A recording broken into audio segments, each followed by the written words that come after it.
ನಿನ್ನೆ ತಾನೇ ಆದಂಥ ರಾಜ್ಯಸಭಾ ಸದಸ್ಯರಂತ ನಾಸೂರ್ ಹುಸೇನ್ ಅವರ ಆಯ್ಕೆಯಾದಂಥ ಸಂದರ್ಭದಲ್ಲಿ ಅವರ ಬೆಂಬಲಿಗರು ಅವರು ಪಾಕಿಸ್ತಾನದ ಏಜೆಂಟ್ಗಳಾಗಿ ವರ್ತನೆ ಮಾಡಿದರು. ಭಾರತ ದೇಶದ ಅನ್ನ, ಭಾರತ ದೇಶದ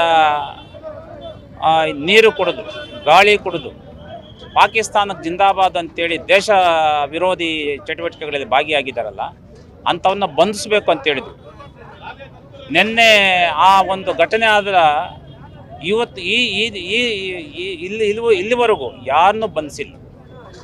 ಇದು ಸರ್ಕಾರ ಕೂಡ ಅವರಿಗೆ ಬೆಂಬಲ ಸೂಚಿಸ್ತದೆ ಅಂತೇಳಿ ಇವತ್ತು ಅನುಮಾನ ದೇಶಾದ್ಯಂತ ಇದೆ.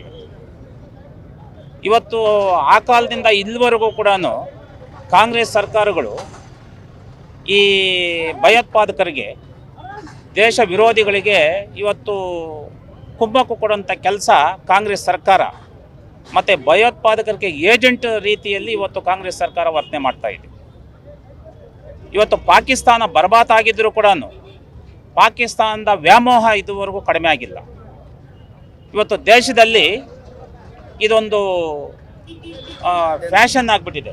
ಏನಂತಂದರೆ, ಪಾಕಿಸ್ತಾನ್ ಜಿಂದಾಬಾದ್ ಅಂತ ಕರೆದ್ರೆ ಅವ್ರನ್ನ ಈ ದೇಶದಲ್ಲಿ ಒಂದು ವರ್ಗ ಜನ ಅವ್ರನ್ನ ಹೀರೋಗಳಾಗಿ ಬೆಂಬಲಿಸಿ ಅವನ್ನ ಸೆಲೆಬ್ರೇಟ್ಗಳಾಗಿ ಈ ದೇಶದಲ್ಲಿ ಮಾಡಿ ಈ ಮಾರಕ ಮತ್ತು ಈ ಒಂದು ಹೀನ ಕೃತ್ಯಗಳಿಗೆ ಅವರು ಪ್ರೋತ್ಸಾಹ ಕೊಡುವಂಥ ಕೆಲಸ ಈ ಕಾಂಗ್ರೆಸ್ ಸರ್ಕಾರ ಅವತ್ತಿಂದ ಬೆಂಬಲಿಸ್ಕೊಂಡು ಬರ್ತಾನೆ ಇದೆ.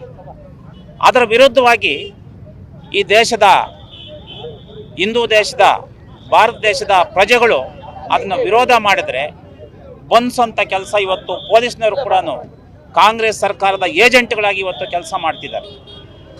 ಇವತ್ತು ಇಲ್ಲಿ ತಾವೆಲ್ಲ ನೋಡ್ತಾ ಇದ್ದೀರಿ, ಇವತ್ತು ಪ್ರತಿಭಟನೆ ಮಾಡ್ತಿರ್ತಕ್ಕಂಥದ್ದು ದೇಶ ವಿರೋಧ ಚಟುವಟಿಕೆಗಳಲ್ಲಿ ಭಾಗಿಯಾಗಿರೋ ಅವನ್ನ ಬಂಧಿಸಿ ಅಂತ, ಅವನ್ನ ಬಂಧಿಸೋದು ಬಿಟ್ಟು ಇವತ್ತು ಈ ದೇಶದ ಪ್ರಜೆಗಳನ್ನ, ಸಾಮಾನ್ಯ ಜನನ ಇವತ್ತು ಬಂಧಿಸಿ ಈ ಜೈಲಿಗೆ ಅಟ್ಟುವಂಥ ಕೆಲಸ ಈ ಪೊಲೀಸ್ನವರು ಮಾಡ್ತಿದ್ದಾರೆ. ಅದಕ್ಕೆ ಪೂರಕವಾಗಿ ಕಾಂಗ್ರೆಸ್ ಸರ್ಕಾರನೂ ಕೂಡ ಸಹಕಾರ ಮಾಡ್ತಾ ಇದೆ.